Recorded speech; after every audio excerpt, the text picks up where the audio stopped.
The VLGA has put together a council or professional development program that not only aligns with the Victorian Government's mandatory guidelines, but does so in a cost-effective and time-efficient way. The series of learning intensives planned for later in the year allow councils to partner with their neighbouring councils to deliver core training. All modules are covered in 6 half-day sessions, and because the learning is shared with other councils, the costs are significantly reduced. The VLGA also offers bespoke training and can customise a program that responds directly to the unique professional development needs of your council. No matter your preferred method of delivery, the VLGA Councillor Professional Development Program will increase councillor confidence and competence. To find out more, email vlga@vlga.org.au.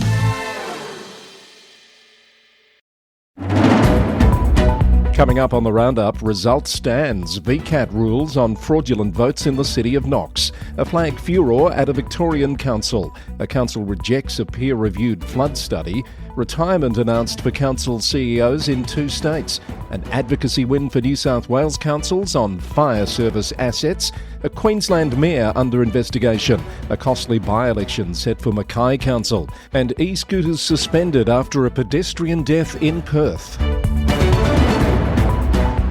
Hello, I'm Chris Eddy. This is the Local Government News Roundup. It's Friday the 6th of June. This is Australia's #1 podcast for local government news and interviews. And it's brought to you by the Victorian Local Governance Association, the national broadcaster on all things local government, with support from Symphony 3. Simple, connected customer experiences.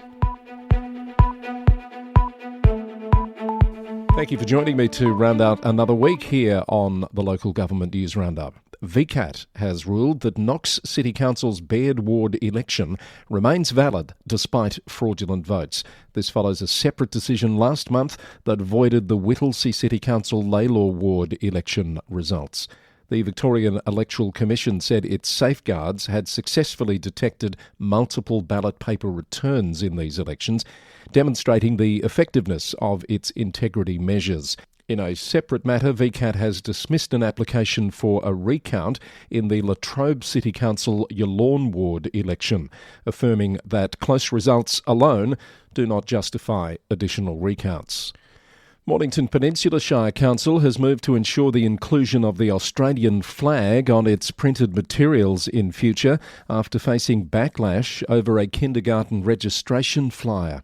Sky News reported that the council admitted to an oversight when the LGBTQ+ and Aboriginal and Torres Strait Islander flags were used on the flyer, but the Australian flag was not. The issue was addressed as urgent business at this week's council meeting, with Mayor Anthony Marsh revealing he'd received many calls about the issue. The council's new CEO, Mark Stormer, said the internal discussions were underway to have the relevant council policy changed. Victorian councils will be legally required to collect the state government's new Emergency Services Volunteer Tax Fund through their rates notices, according to legal advice obtained by the MAV and reported by the Weekly Times. The advice confirms that councils will be obliged to put the tax on rates notices and cannot collect it through a separate invoice.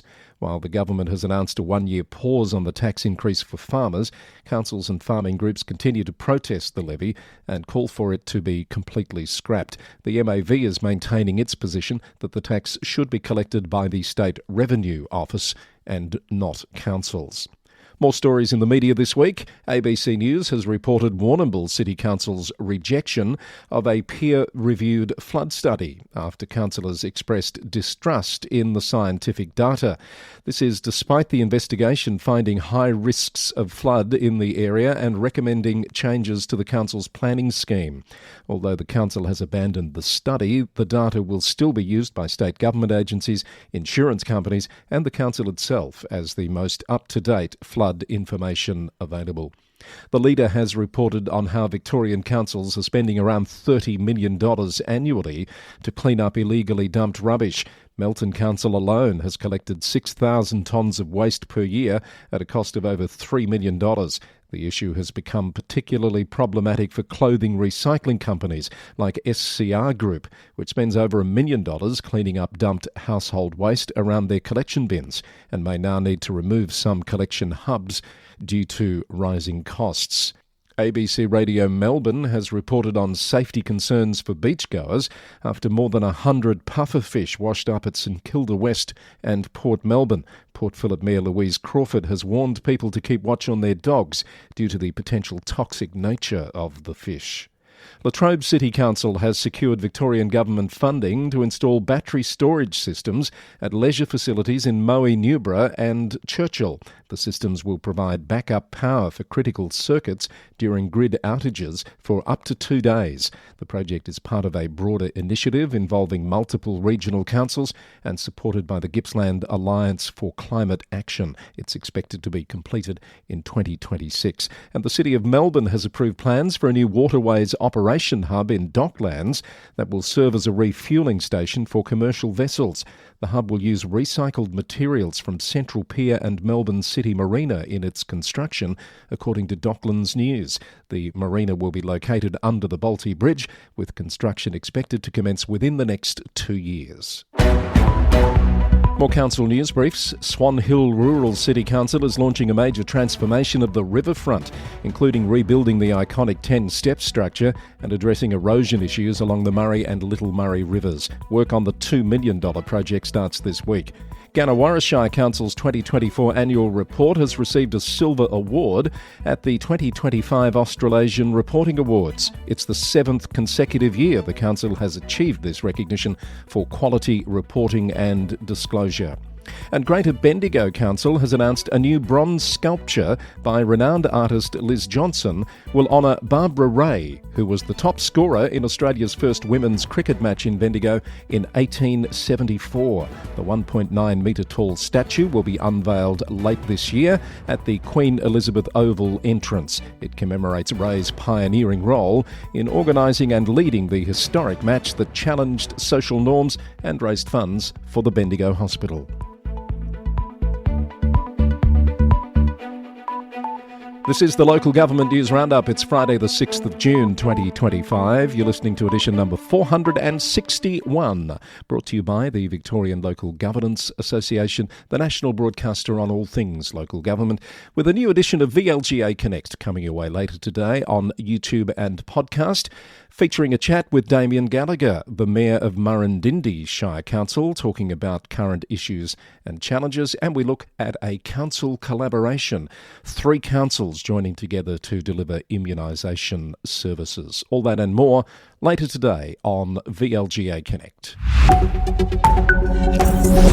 In New South Wales, Coonamble Shire Council General Manager Paul Gallagher is retiring after serving just over 2 years of his 5-year contract, according to the Western Plains app.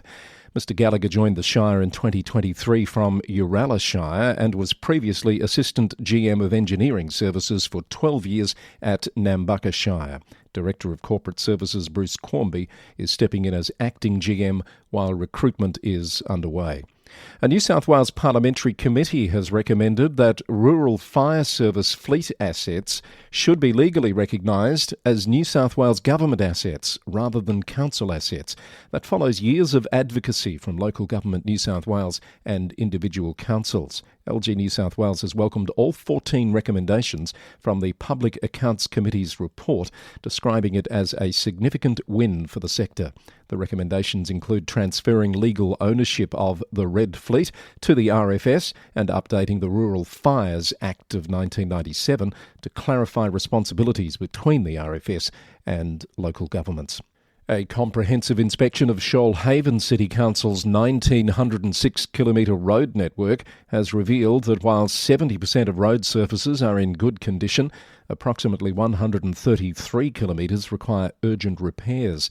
The cost to carry out those repairs is estimated at $133 million, with additional sections needing reconstruction and surface replacement. The data, collected using advanced laser measurements and other techniques, will help the council to better prioritise roadworks and plan future funding. A 12% rates increase from July will provide an additional $6 million for road maintenance. The latest Albury-Wodonga Visitor Economy Report has shown significant growth in 2024, contributing over $1 billion in economic impact to the region. The annual report, prepared by Albury Council in partnership with the City of Wodonga, reveals that visitors are spending more and staying longer, with domestic day visitors increasing their average spend by 66% to $265. Overnight visitors stayed an average of 2.3 nights. Albury Mayor Kevin Mack said the results reflect the resilience of the tourism industry and the strong community spirit that makes Albury-Wodonga such a compelling place to visit and invest in. In Queensland, the Mayor of Cairns, Amy Eden, is under investigation by the corruption watchdog for using council resources to create her personal website. The Cairns Post reported that at least 2 complaints have been lodged since the website was launched in March. The controversy centres around the use of ratepayer money and staff, including her personal advisor, to build the promotional site amyeden.com.au, which initially featured council logos and campaign branding. Suspended Townsville Mayor Troy Thompson's efforts to oust the City Council appear to be gaining little traction, according to a report in the Townsville Bulletin. Thompson was suspended on full pay late last year and is currently under investigation by the Crime and Corruption Commission over allegations about his qualifications and military service claims. He's launched 2 petitions calling for the council's dismissal, one on change.org and another in the Queensland Parliament, but both have fallen significantly short of their targets, with less than 1,000 signatures each. The suspended mayor is also suing council executives for $1 million, claiming discrimination over his mental health and epilepsy, claims which the executives strongly deny. Meanwhile, state government moves are underway to strengthen the CCC's powers to publicly release integrity reports. Mackay ratepayers are facing a hefty $700,000 bill for an upcoming by-election following the surprise resignation of Councillor George Christensen, according to the Daily Mercury. The councillors voted to request a postal ballot process, with Deputy Mayor Karen May describing the by-election as unfortunate but necessary.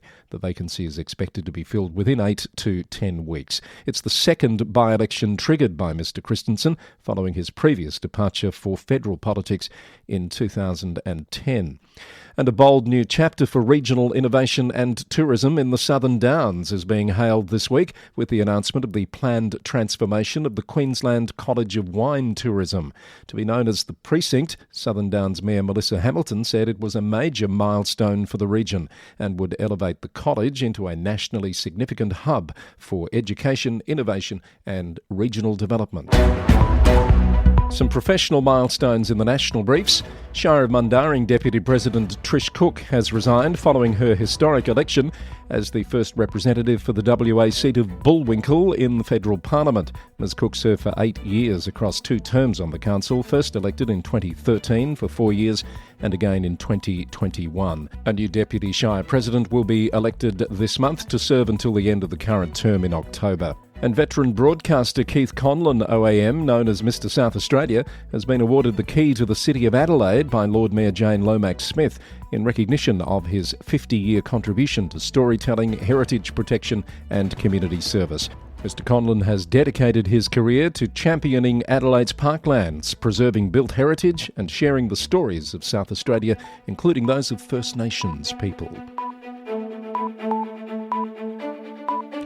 From Tasmania, an opening and a closure. West Tamar Council has officially opened a $2 million redevelopment of Windsor Park, home to the Launceston Football Club for more than 50 years. The upgrade includes new drainage systems, improved lighting and a modernised playing surface, and was supported by a $74,000 grant from AFL Tasmania. The project was officially opened last week by West Tamar Mayor Christina Holmdale, alongside representatives of the football community. Meanwhile, Northern Midlands Council says it's been forced to permanently close the public toilet facilities at the Laycock Street Park in Longford due to extensive and repeated vandalism. The park's barbecue facilities have also been deactivated as the significant damage to the park's infrastructure has created safety concerns. The council said the actions of a few individuals have resulted in costly repairs, and while it knows the decision to close the facilities is disappointing and frustrating, it has exhausted all other reasonable options. Congratulations are in order at the rural city of Murray Bridge in South Australia. It's picked up 2 awards at the 2025 Local Government Professionals Annual Leadership Excellence Awards for its cross-council collaboration efforts in education and energy initiatives. The awards recognise their Murray River and Furore Study Hubs program, which provides regional access to tertiary education across 6 councils, and the innovative power purchase agreement with the cities of Charles, Sturt and Mitcham, which achieves both cost savings and emissions reductions. And some stories of note out of Western Australia. An Auditor-General investigation into 6 Perth metropolitan councils has revealed extravagant spending on council credit cards, including expensive dinners, champagne and oysters. Perth now has reported on calls for better guidance on purchasing card expenditure to protect public money after the audit was tabled in the Parliament last week. No evidence of misuse was found due to a lack of clear policies at the audited cities of Coburn, Fremantle, Melville, Perth and Subiaco and the town of Victoria Park. The Auditor-General has recommended councils establish clear guidelines for allowable expenditure, particularly for travel, alcohol, meals, entertainment and gifts. And the City of Perth is suspending e-scooter hire services following the death of a pedestrian.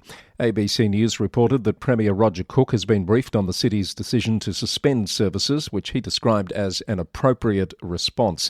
The incident marks the first pedestrian death involving an e-scooter in WA, though it's the 5th e-rideable related death since January 2024.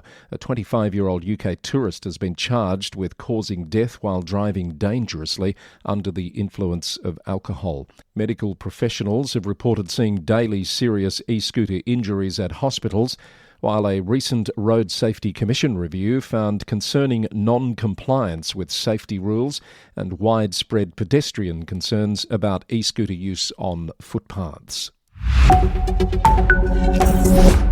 Now for our last global report for the week. Starting in the UK government has announced the allocation of a £7.6 million reorganisation fund to support 21 council areas moving towards unitarisation. Each area will receive a base payment of £135,000 plus 20p per person based on official population estimates. Total allocations after population factors range from £257,000 in Worcestershire to £542,000 for Hampshire, Isle of Wight, Portsmouth and Southampton.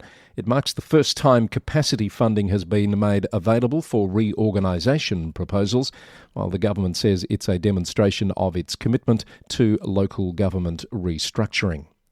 Firefighters are threatening strike action in the 10 council areas where Reform UK recently won control. The iPaper reported that the party is planning to reduce pension benefits for firefighters and council workers. Reform UK leader Richard Tice claims that final salary pension schemes are too generous and unaffordable for the public sector. The Fire Brigade's union says it will fiercely resist what it describes as a nauseating attack on pensions. Millions of bees that had been plaguing residents of a street in Warndon for over a decade have finally been removed after Worcester City Council took action to have an estimated 21 unmanaged beehives taken from a residential property. While residents are relieved, Worcester News reported on lingering concerns about the possibility of the situation recurring, especially since there are currently no laws regulating the number of hives a person can keep in a residential garden. To the US, and the city of Los Angeles is developing a $400 million gondola transit system called LA Art that will connect Union Station to Dodger Stadium. The system is expected to offer a 7-minute aerial journey above traffic, and it's due for completion for the 2028 Olympics. GovTech has reported on the project, which includes requirements for micro-mobility hubs and free rides for local residents, and demonstrates a growing interest in cable-supported transit solutions as an efficient, low-impact way to enhance urban mobility. In Canada now, to British Columbia, Fort St John City Council has retracted a resolution advocating against the decriminalisation of controlled substances. The resolution had been approved to go to the North Central Local Government Association's annual general meeting, but the council now says there's a need for further research on the matter. It maintains it's still concerned about the issue, but it wants to better understand potential legislative changes before potentially resubmitting the resolution in the future. energeticcity.ca sought comment on the changes being legislated, but says no specific legislation was supplied. And in New Zealand, Auckland Council and the SPCA have launched a groundbreaking pilot program offering free dog desexing services across 10 priority suburbs to address the city's growing roaming dog crisis. There have been over 6,000 reports of roaming dogs and 3,000 attacks in recent months. The initiative, beginning this week, includes free microchipping and vaccinations, utilising a new SPCA outreach voucher portal to connect dog owners with 17 participating veterinary clinics in targeted areas. And another big week on the Local Government News Roundup comes to a close. This has been edition number 461, recorded on the morning of Friday the 6th of June. If you have comments or feedback and story tips, you can email us at lgweeklynews@gmail.com. More information about this episode is available on lgnewsroundup.com, including a transcript and story links. The Roundup is brought to you by the Victorian Local Governance Association, the national broadcaster on all things local government, with support from Symphony 3, simple, connected customer experiences. It's recorded in the city of Greater Geelong, Victoria, on the land of the Wadawurrung people of the Kulin Nation. Until next time, thanks for listening, and bye for now.